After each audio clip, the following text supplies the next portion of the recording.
आङो बयनिसिमबो आंनि गोसो गोरबोनि अननाय आरो सिबिनायखौ आङो जासिदों।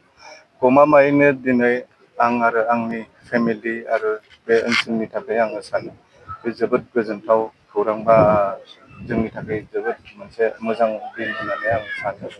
मानो होनोबा आंनि जे सिमां जोंनि न'खरनि जे सिमां जे बे रायमना नेसनेल पार्कनि साखाथियाव मोनसे बेबादि रिट्रिट सेन्टार बा रिजर्ट खुलिनायनि आंहा मोनसे मिजिं दङमोन।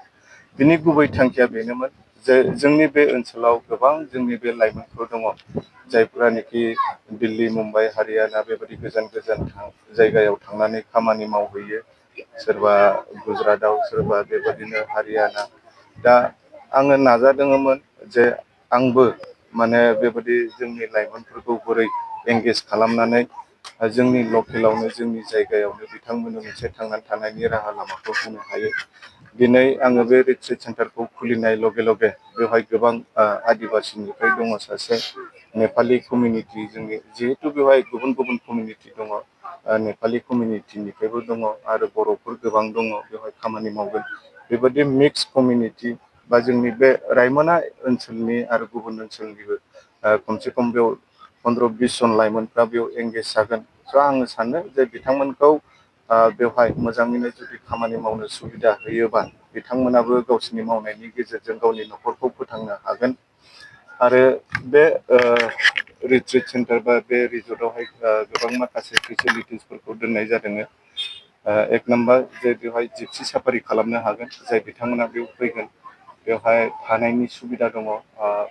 बेवहाय लजिं बेवहाय फुडिं जानायनि बेब'स्था दङ।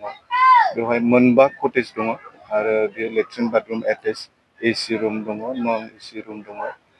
रेस्टुरेन्ट दङ आरो मिटिं हल दङ मिटिंबो खालामनो हागोन। बेजों लोगोसे अपेन स्टेज दङ।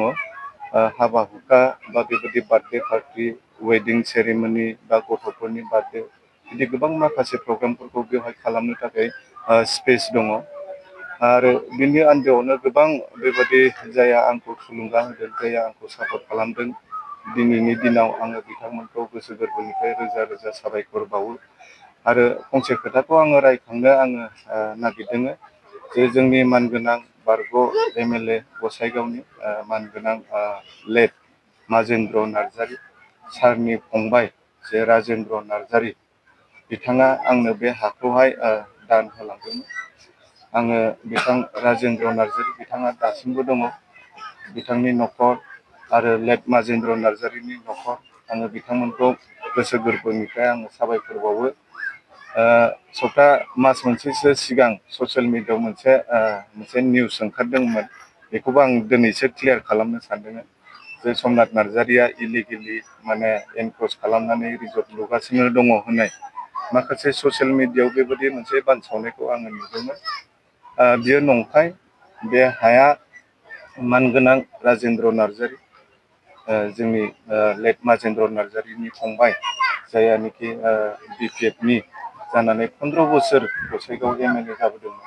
बिथांमोननिनो न'खरनि बा बिथांनि फंबायनि राजेन्द्र नार्जारिनि बे हाया बिथाङा जेब्ला जब्रा जादोंमोन उसुगाव दङमोन बिथाङा आंनो दान होलांदों आरो हानायखिनि आङो बिथांखौ मदद खालामदोंमोन। आरो बे हाया इलिगेल नङा। बियो माने लेन्ड पाट्टा गोनां बे हाया खुनु बेबायदि माने इलिगेल खामानिखौ मावनाय जायाखै। आङो मिजिंथिदों जे रायजो राजा बिथांमोनाबो जोंनि जे कनसेप्ट जोङो जे थांखिखौ लानानै बे रिजर्टखौ खुलिनाय जादोंमोन फैबाय थानाय समाव जाय बिथांमोना बेबायदि नेचार लाभार बेबायदि माने फ्रेश एयारनि थाखाय बा बेयाव रिलेक्स खालामफैनो हागोन आङो खावलायो। आरो बेवहाय कमप्लिटलि माने सेफ एन्ड सिकिउर जायगा बेयाव खुनु उसुबिदा गैया। बेवहाय थानाय जानाय गासैबो बेब'स्था दङ, कमिउनिकेसननि बेब'स्था दङ। स' मिजिंथिदों जे फैबाय थानाय समाव आङो नोंथांमोननि मदद आरो हेफाजाबनि गेजेरजों बे रिट्रिट सेन्टार बा रिजर्टखौहाय आं मोजाङैनो मोजां सामलायलांनो हागोन होननानै।